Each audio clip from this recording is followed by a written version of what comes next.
First of all, I'd like to say thank you for having me. And this is a great opportunity for us to discuss some of the initiatives around renewable energy here in Ethiopia. The partnership with Power for All focuses on really agricultural productivity or powering agriculture through renewable energy. Currently, most of our irrigation in Ethiopia happens from diesel generators or diesel pumps, and that increases the carbon footprint and pollution in the country. And also, we import a lot of these diesel fuels, which puts a lot of pressure on the macroeconomy. So we have about 500,000 or so diesel pumps that we would really like to replace with renewable energy systems like solar pumps. And the partnership with Power for All really enables that in a way that, builds capacity of the ministry and helps us scale renewable energy powered agricultural productivity.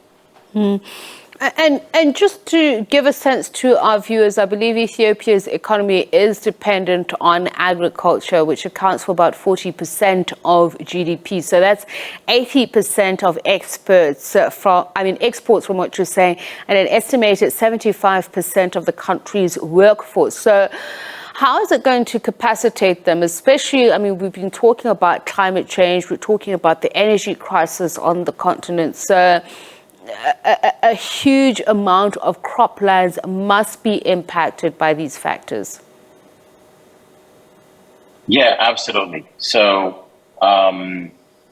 Ethiopia has been, agricultural-based economy for many, many years, but smallholder agriculture-based, which is really has not been able to sustain the food need that the country has. So what we're doing is really to focus on irrigated land instead of rain-fed agriculture and really transform the agricultural sector. And to do that, we need renewable energy because, the rain comes from the sky and you don't need energy for that. But when you're trying to pump power or water, you need electricity. And we're increasing our installed capacity on the grid side from roughly 5,000 megawatts to 10,000 megawatts over the next couple of years. In addition, we're working on distributed renewable energy and mainly solar power systems, which is the dream project that will enable really agricultural productivity where there is no grid access or electricity access. And that's enabling up to 300% productivity increase for the smallholder farmers. And also,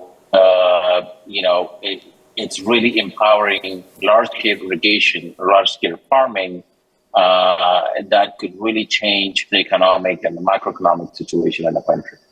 And tell us a little bit about this DRE system, the distributed renewable energy system, the equipment. How does it work? Because we've just spoken about the challenge of reliable energy. And I believe some of the projects are on and some are off-grid. Yes.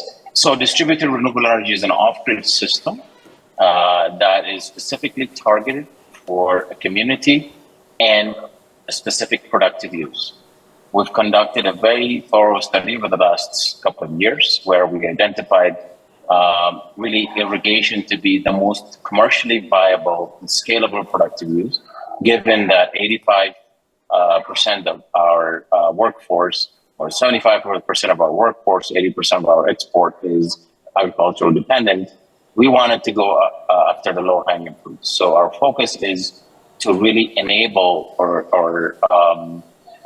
capacitate the agricultural sector with distributed renewable energy as opposed to fossil fuel-based energy systems that we're currently using, which increase carbon footprint, like I said earlier, and also there is significant foreign exchange need because we have to import these fuels, which puts a lot of strain on the country's buying power or trade deficit.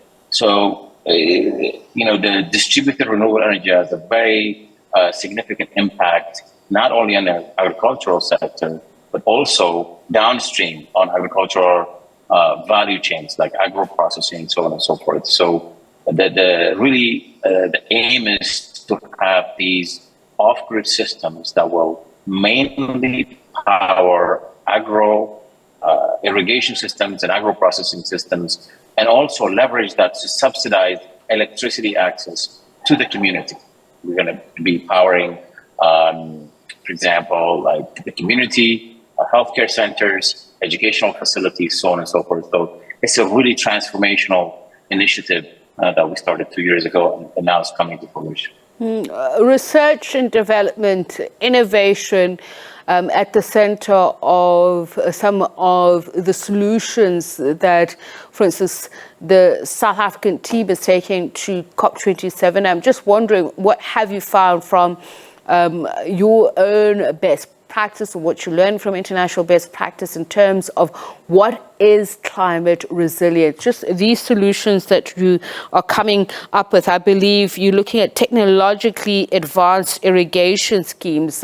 What is unique to Ethiopia, for instance, what you've found? So our really focus is how can we do agriculture better, or in a way it hasn't been done before. So what we really look at is, instead of building infrastructure first and looking for demand, we really want to focus on demand-based infrastructure development. So right now, our focus is irrigation, but there are going to be a lot of other demands. For example, electric mobility is one of them.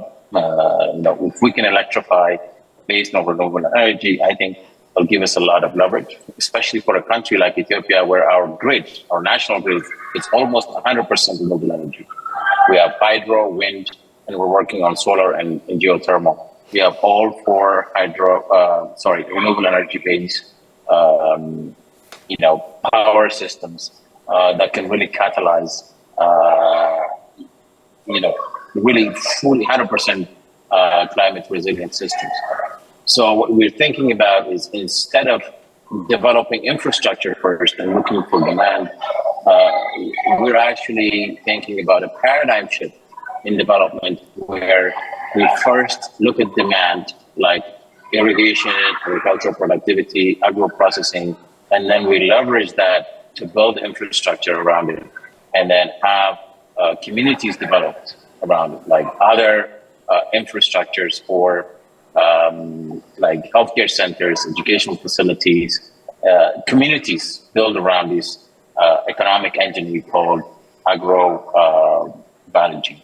Okay, just a quick one. I mean, you mentioned that since 2015, Power for All has been focusing on growing the market for distributed renewable energy to end energy poverty. But just in terms of your own experience as a developing country, what kind of advocacy, awareness, and market activation have you used to end the unequal distribution of energy resources and biases in the global power system? Very good question. Thanks for asking that. I think our partnership with Power for All is invaluable. They've been working in this space for the last 5 to 7 years, and they've been advocating for renewable energy, specifically for agriculture and other productive uses. And given that our ministry is rather new, it's about a year old, but it's a quite significant one, because given that the country's economic base is agriculture, promoting that and making that a commercially viable, investable, bankable opportunity is really huge for the country. So the partnership that we have with Powerful in terms of advocacy, capacity building, really will go a long way in terms of us achieving food security and food sovereignty for the nation.